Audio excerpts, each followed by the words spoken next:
I've always been the kind of person who needs to disappear every once in a while. I work in IT, which means long hours, constant notifications, and people expecting you to fix their problems instantly. Camping alone was my reset button.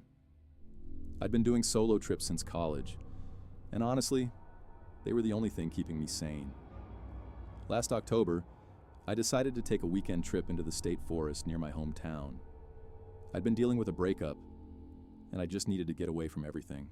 My apartment, my phone, my friends asking if I was okay. I wanted silence. The hike in was beautiful. The leaves were turning, the air was crisp, and the trail was empty. I set up camp in a clearing I'd used before, a small flat patch surrounded by thick trees. I remember thinking it felt almost too quiet, but I chalked it up to the season. I spent the afternoon reading and journaling. I even wrote about how good it felt to be alone. Around sunset, I made dinner and watched the sky turn orange through the trees. It was one of those moments where you feel like life might actually be okay. Around 9 p.m., I crawled into my tent. I wasn't tired, so I lay there listening to the forest. I remember thinking how strange it was that I couldn't hear any wind, no rustling, just stillness. Then I heard footsteps, slow, heavy footsteps coming from the trail. I froze. I know the difference between deer, raccoons, and humans. These were human.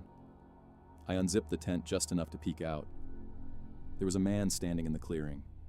He looked like he was in his late 40s, maybe early 50s. Tall, thin, wearing a dark jacket. His hair was messy, like he'd been walking for hours. But what scared me most was his posture. He was standing perfectly still, facing my tent, like he'd been waiting for me to look. I whispered, "Hey, are you okay?" He didn't answer. He didn't move. He didn't even blink. I ducked back inside and zipped the tent shut. My heart was pounding so hard I could hear it in my ears. I kept telling myself he was just a lost hiker, maybe confused, maybe drunk. But something felt wrong, deeply wrong. I waited. 5 minutes, 10, 15. Finally, I looked again. He was gone. The clearing was empty. I scanned the tree line with my flashlight, but the beam only reached so far. I didn't see him, but I felt him. The woods suddenly felt hostile, like they were hiding something. I didn't sleep. I sat upright in my tent, clutching my pocket knife like it would actually help. Around midnight, I heard breathing. Slow, steady breathing just outside the tent. I didn't move. I didn't speak. I just listened. My entire body locked in place. The breathing lasted maybe 30 seconds, then stopped. I waited another hour before I snapped. I grabbed my pack, shoved everything inside, and sprinted out of the clearing with my flashlight shaking in my hand. I didn't care about leaving gear behind. I just needed to get out. I didn't stop running until I reached my car. The next morning, I convinced my friend Eric to come with me to retrieve the rest of my stuff. When we reached the clearing, my tent was still there, but the front of it was slashed open, and in the dirt, right where I had been sleeping, were footprints. Large ones, deep ones, as if someone had stood there for a long, long time. I haven't camped alone since. I've known my friend Mark since middle school. We bonded over video games and being the only two kids who hated gym class. Even now, in our late 20s, we still hang out almost every weekend. So when he suggested a camping trip by the river last summer, I didn't hesitate. It was supposed to be a simple guys' weekend. Fishing, swimming, drinking cheap beer, complaining about work. Mark had just gotten out of a toxic relationship, and I'd been dealing with burnout from my job at a warehouse. We both needed the break. The first day was perfect. Warm weather, clear water, and a quiet campsite tucked between tall pines. We set up 2 tents, cooked dinner, and stayed up late talking about life. Around midnight, we crashed. At around 3 a.m., I woke up to the sound of water splashing. At first I thought it was a deer, but the splashing was too slow, too heavy, like footsteps, Human footsteps moving through the shallow river. I sat up and listened. The footsteps reached the shore, then stopped. A moment later, I heard a voice. "Hello?"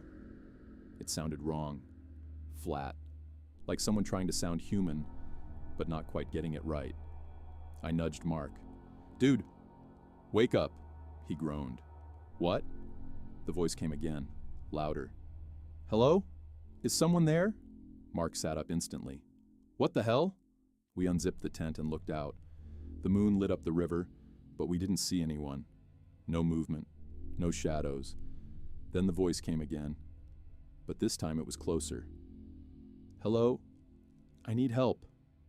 The words were spaced weirdly, like each one was being pronounced separately. Mark grabbed his flashlight and pointed it toward the trees. "Who's out there?" he yelled. No answer, just silence. Then the voice came from behind our tent. "Help! Me!" We both spun around. There was no way someone could have moved that fast without making noise. Mark dropped the flashlight. I felt my skin crawl. We backed into the tent and zipped it shut. The voice kept repeating the same phrase, circling the campsite.